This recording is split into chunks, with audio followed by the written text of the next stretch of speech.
Salam sejahtera Malaysia, terima kasih kerana menonton video-video dalam channel ini. Sebelum kita mula, jangan lupa untuk tekan tombol subscribe, share, like, dan komen. Let's go!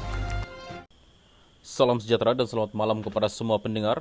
Berita seterusnya dipetik dari Malaysia kini bertajuk DOJ, kek untuk Puan Bos, kod rahsia Jolo untuk rasuah Mercedes MO1. Kek itu adalah kod atau kata rahsia yang digunakan oleh ahli perniagaan Jolo untuk menggambarkan rasuah kepada isteri Malaysia Official 1 MO1 menurut Jabatan Keadilan DOJ Amerika Syarikat. Dalam dokumen pertuduhannya mengenai urusan toko perbankan Goldman Sachs dengan Jolo, DOJ mendakwa bahawa eksekutif Goldman, Tim Lezner, berusaha untuk mendapatkan peranan dalam tawaran awam permulaan IPO syarikat aset tenaga 1MDB.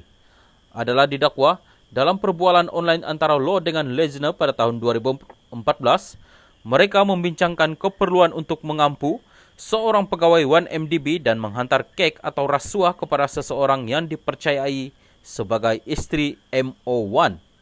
Beberapa bulan selepas perbualan itu, akaun bank yang dimiliki dan dikawal oleh Lezner dan saudaranya digunakan untuk memindahkan kira-kira AS 4.1 juta kepada seorang tukang perhiasan New York, sebahagiannya untuk membayar barang kemas untuk isteri MO1 katanya.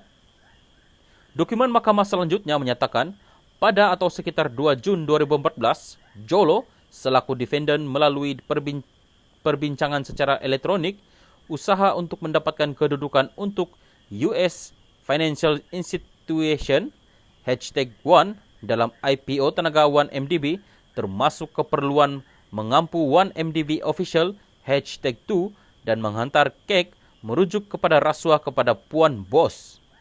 Dalam surat email yang terdahulu, defendant Eng Lo dan co-conspirator #1 merujuk isteri MO1 sebagai Puan atau Madam. Jolo didakwa meminta wang untuk dipindahkan dari akaun Lahu terus ke akaun syarikat lain yang ditubuhkan di British Virgin Island supaya konspirator boleh settle Madam Cakes 2 atau menyelesaikan kek kedua Puan.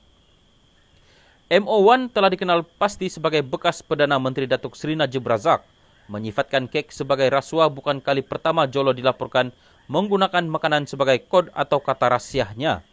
Menurut Wall Street Journal, ahli perniagaan yang menjadi buruan itu sebelum ini melabelkan AS 681 juta yang diahlikan dari 1MDB ke akaun Najib sebagai 681 Pi Amerika. Najib bertegas bahawa wang AS 681 juta adalah derma dari keluarga diraja Arab Saudi yang mana AS 620 juta sudah dikembalikan. Walau bagaimanapun, DOJ mendakwa bahawa dana itu berasal dan dikembalikan kepada akaun yang dikawal oleh Law. DOJ mendakwa bahawa sebahagian daripada dana yang kembali kemudiannya digunakan untuk membeli kalung berlian merah jambu berharga AS 27 juta yang juga disebut dalam dokumen pertuduhan terhadap Jolo dan Goldman untuk isteri Najib Datin Sri Rosma Mansur. Ia menyatakan bahawa pada bulan September 2013, atas permintaan Law, mereka barangan kemas New York bertemu dengan Law, MO1 dan isteri MO1 di sebuah hotel di New York untuk mempamerkan kalung berlian merah jambu yang direka khas untuk isteri MO1.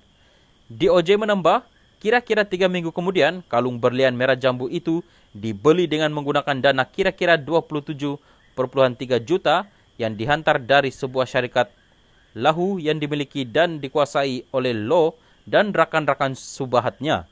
Najib dalam temu bual dengan Al Jazeera minggu lalu berkata, berlian merah jambu itu adalah hadiah dari timbalan Perdana Menteri UAE Putra Sheikh Mansur Zaid, tetapi Rosma tidak menerimanya.